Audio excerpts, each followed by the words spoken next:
hours of the day are few, and the nights are so long in winter that they cannot sleep them through. Where they harness the swift reindeer to the sledges when it snows, and the children look like bears' cubs in their funny furry clothes. They tell them a curious story. I don't believe 'tis true, and yet you may learn a lesson if I tell the tale to you.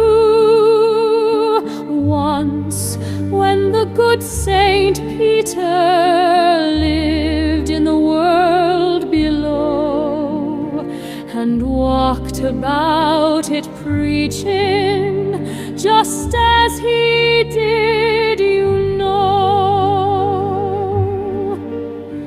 He came to the door of a cottage in traveling round the earth, where a little woman was making cakes and baking them on the hearth.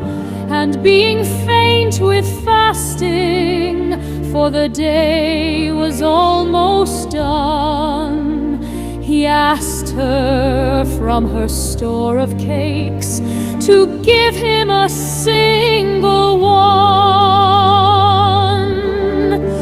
So she made a very little cake, but as it baking lay, she looked at it and thought it seemed too large to give away.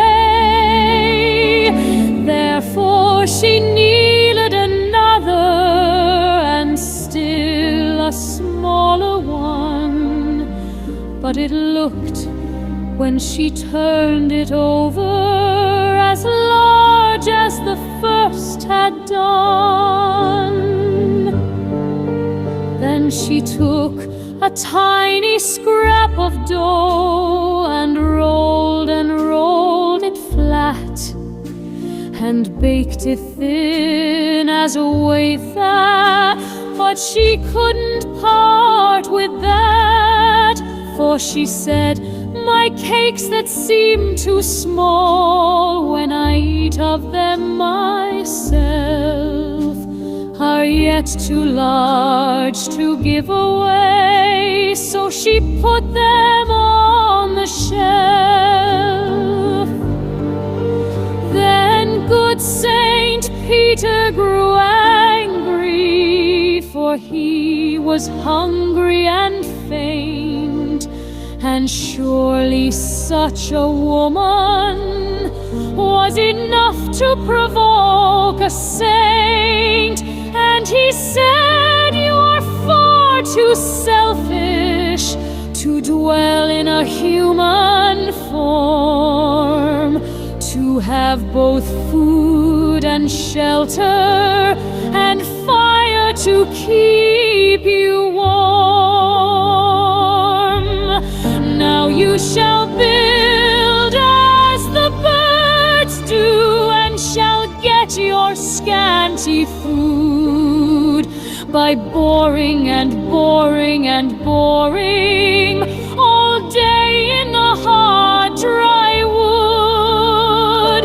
Then up she went through the chimney, never speaking a word. And out of the top flew a woodpecker, for she was changed to a bird.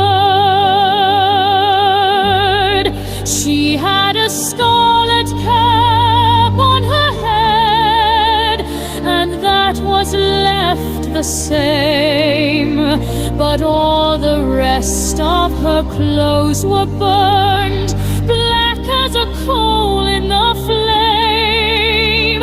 And every country schoolboy has seen her in the wood, where she lives in the trees till this very day.